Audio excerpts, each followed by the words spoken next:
Blaze news میں آپ تمام ناظرین کا خیر مقدم ہے۔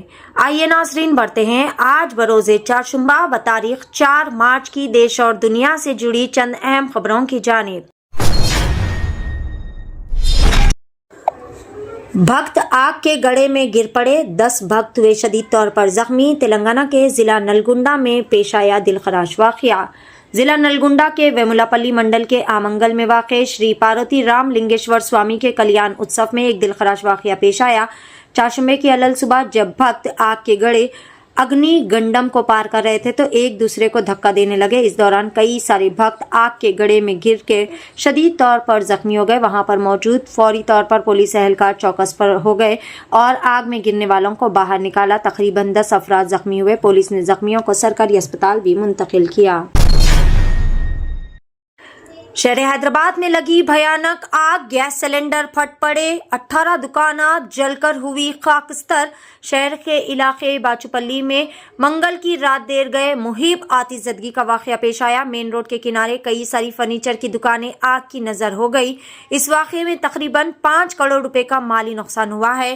باچوپلی میاں پور مرکزی شاہراہ پر واقع KGR کنونشن سینٹر سے سائی نگر روڈ کے موڑ تک تقریباً 25 فرنیچر کی دکانیں موجود ہیں۔ ہر دکان میں لاکھوں روپے مالیت کی لکڑی کے اور دیگر ساز و سامان موجود تھے۔ تمام کے تمام جل کر خاکستر ہو گئے۔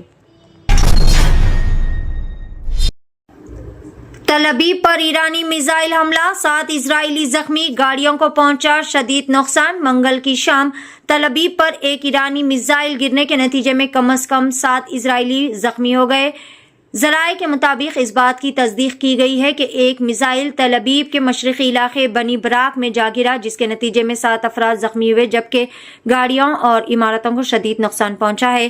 دوسری جانب امریکی سینٹرل کمانڈ نے ایران کے خلاف امریکہ اور قابض اسرائیل کی مشترکہ فوجی کارروائیوں کے دوران ہلاک ہونے والے اپنے فوجیوں کی تعداد 6 ہونے کی تصدیق کر دی، جبکہ 18 دیگر فوجی شدید طور پر زخمی بتائے جا رہے ہیں۔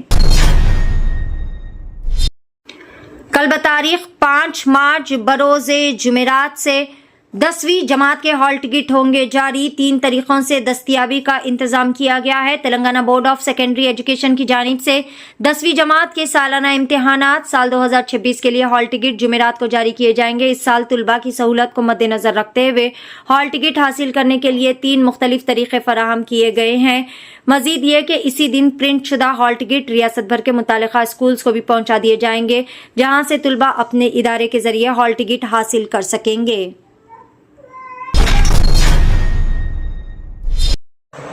ریاض میں امریکی سفارت خانے پر ڈرون حملہ، سعودی عرب کے دارالحکومت ریاض میں امریکی سفارت خانے پر منگل کی صبح ڈرون سے حملہ کیا گیا، جس سے معمولی آگ لگ گئی۔ راحت و خوش نصیبی کی بات تو یہ ہے کہ اس حادثے میں کوئی جانی نقصان یا پھر کوئی زخمی نہیں ہوا۔ سعودی گزٹ کی رپورٹ کے مطابق سعودی عرب کی وزارت دفاع کے ترجمان میجر جنرل ترکی المال نے کہا کہ ابتدائی اندازوں کے مطابق ریاض میں امریکی سفارت خانے کو ڈرون کے ذریعے نشانہ بنایا گیا۔ ہم اپنی سرزمین سے ایران پر حملہ کرنے نہیں دیں گے، اسپین نے امریکی جنگی طیاروں کو واپس بھجوا دیا۔ امریکہ اور اسرائیل مستقل ایران پر حملے کر رہا ہے اور امریکہ نے دوسرے ممالک میں موجود فوجی ٹھکانوں سے بھی حملے کا منصوبہ بنا رکھا ہے۔ حالانکہ اس تعلق سے اسپین نے امریکہ کو شدید جھٹکا دیا ہے اور کہا ہے کہ اس کے فوجی اڈوں کا استعمال ایران پر حملے کے لیے کرنے نہیں دیا جائے گا۔ اسپین نے کم از کم 15 امریکی فوجی طیاروں کو واپس کر دیا ہے۔ دراصل اسپین کے موران اور روٹا میں امریکہ کے ساتھ اس کے مشترکہ فوجی اڈے شامل ہیں۔ ناگر کرنول میں انٹر فرسٹ ایئر کی 16 سالہ طالبہ جو کہ حال ہی میں امتحان دے کر آئی تھی، شدید پیٹ درد کی شکایت پر اسپتال میں ایڈمٹ کیا گیا۔ ڈاکٹرز کے مشورے پر اسے اسکیننگ سینٹر بھیجا گیا، جہاں پر ایک غیر متوقع صورتحال پیش آئی۔ اطلاعات کے مطابق اسکیننگ سینٹر کے باتھ روم میں ہی طالبہ نے ایک بچے کو جنم دیا۔ بعد ازاں مبینہ طور پر نومولود کو اپنی ماں کے ساتھ مل کر کچرے میں ڈال دیا۔ اس واقعے کو وہاں پر موجود عملے نے دیکھ لیا اور فوری طور پر پولیس کو اس بات کی اطلاع دی گئی۔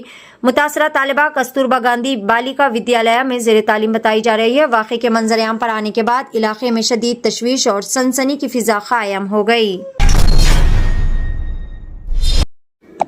متحدہ عرب امارات میں پاکستانی سمیت 3 افراد جاں بحق، درجنوں ہوئے شدید طور پر زخمی۔ متحدہ عرب امارات کی وزارت دفاع نے تصدیق کی ہے کہ ایران کی جانب سے خلیج میں شروع کی گئی حالیہ جوابی کارروائیوں کے نتیجے میں اب تک UAE میں 3 افراد جاں بحق اور 58 سے زائد افراد شدید طور پر زخمی ہو چکے ہیں۔ یہ حملے امریکہ و اسرائیل کی جانب سے ایران پر کی گئی حالیہ بمباری کے جواب میں کیے گئے ہیں۔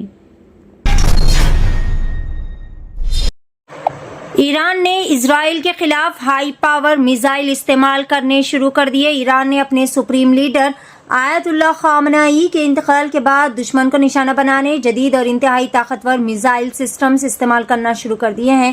ان میں ہر میزائل کی اپنی خاصیت ہے اور بعض کا مقصد ایران ڈوم سمیت اسرائیل کی دفاعی صلاحیتوں کو بھی چیلنج کرنا ہے۔ لبنان پر اسرائیلی حملوں میں اموات کی تعداد 31 تک پہنچ چکی ہے۔ لبنان پر گزشتہ روز سے جاری اسرائیلی حملوں میں اموات کی تعداد 31 تک پہنچ چکی ہے۔ غیر ملکی خبر رساں ایجنسی کے مطابق اسرائیل کے لبنان پر حملوں میں 149 افراد شدید طور پر زخمی ہو گئے ہیں۔